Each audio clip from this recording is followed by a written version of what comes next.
एक गोपी ने बहुत शिकायत की यशोदा मैया से, तो भगवान बोले गोपी कल तुम्हारे घर पर जमावड़ा लगेगा। गोपी ने कहा देखा जाएगा। गोपी चतुर थी तो छींके पर मक्खन रखा। छींका जानते हो, जिस पर मटकी टांगते, छींके पर मक्खन रखा, मक्खन की मटकी रखी, मटकी के ऊपर परात रखी, परात में पानी भरा, उसके ऊपर घंटी बांधी और नीचे खाट बिछाकर सो गई। अब भगवान आएंगे, छींके पर चढ़ेंगे, नीचे हम सो रहे, छींका हिलेगा तो पानी गिरेगा तो नींद खुल जाएगी, या घंटी बजेगी, भगवान पकड़े जाएंगे। क्योंकि यशोदा मैया ने कहा रंगे हाथों पकड़ करके लाइए। भगवान अपनी मंडली के साथ आए और जैसे ही मंडली के साथ आए भगवान गोपी के घर पर पहुंचे। भगवान जैसे ही पहुंचे तो गोपी तो सो रही थी। भगवान ने अपनी नसैनी लगाई। भगवान की नसैनी क्या है? गोप ग्वालों की नसैनी लगाई। भगवान चढ़ गए पर देखा पानी की परात रखी है। भगवान गोपी के घर माखन चुराने को पहुंचे। भगवान ने क्या बनाई नसैनी? किसकी? गोप ग्वालों की। एक के ऊपर एक चढ़ गए भगवान सबसे ऊपर।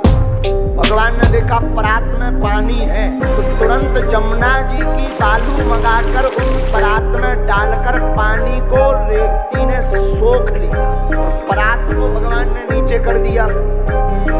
घंटी से कहा सुनो, जब तक हम लोग पाना लें तब तक बचना नहीं है। अब भगवान ने सप्लाई शुरू की नीचे की तरफ, क्योंकि सब नसैनी में एक के ऊपर एक गोप ग्वाल थे।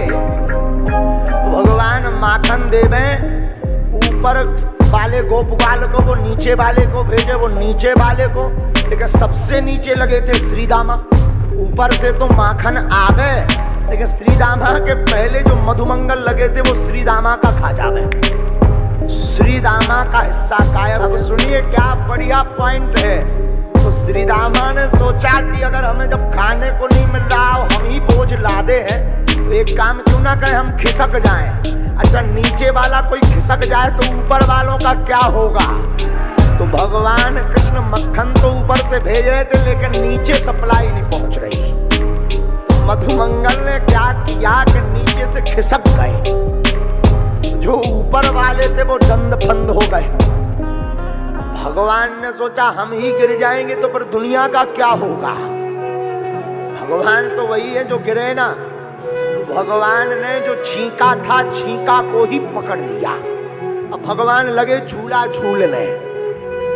इतने में आवाज सुनकर गोपी जग गई। भगवान की तरफ देख के बोली ये क्या है? भगवान बोले पहले नीचे उतारो फिर बताएं। अभी तो झूला है, झूल रहे। गोपी बोली आए किस लिए? भगवान बोले साफ डिटेल में बताएंगे, पूरे बयान देंगे, पहले नीचे तो उतारो। गोपी बोली हम समझ गए, हमने पकड़ लिया। भगवान बोले हमने मान लिया, पर नीचे तो उतारो। गोपी ने नीचे भगवान को उतारा। कहा कि आज यशोदा मैया के पास लेकर जाऊंगी कि रंगे हाथों चोरी करते पकड़े गए कन्हैया। भगवान बोले आज तो गड़बड़ रही। ब्रिज में एक नियम है घूंघट डालने का। आज चोरी करते पकड़े गए भगवान। भगवान बोले चलो। अब लंबा घूंघट डालकर चली तो सामने से उस गोपी का पति आ रहा था। भगवान ने सोचा कि अगर गए तो माता जी मार साटी लाल कर देगी। तो भगवान कम कौतुकीय नहीं है। वहां जाकर जब नंद भवन में उस गोपी ने पुकार लगी, अरे ओ यशोदा मैया देख, तेरे लाला को हम रंगे हाथों चोरी पकड़ते हुए लाए हैं, चोरी करते पकड़े गए हैं। यशोदा मैया दौड़ी दौड़ी आई, है भगवान जो चोरी कब से करने लगे।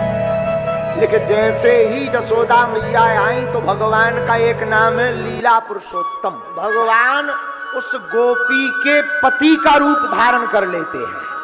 जैसे ही यशोदा मैया आती हैं तो कहती हैं क्या हुआ गोपी, क्यों चिल्ला रही? तो गोपी बेचारी घूंघट डाले बोली देख मैया तेरे लाला को चोरी करते पकड़ा गया है। यशोदा मैया गौर से देखे कि यहाँ तो कहीं लाला नहीं है। यहाँ कहाँ है लाला? तो वो हाथ पकड़ के ये नहीं है, तो जसोदा मैया बोली कम से कम घूंघट उठाकर तो देख। जैसे ही घूंघट उठाकर देखा तो कन्हैया के जगह स्वयं का खसम पाया।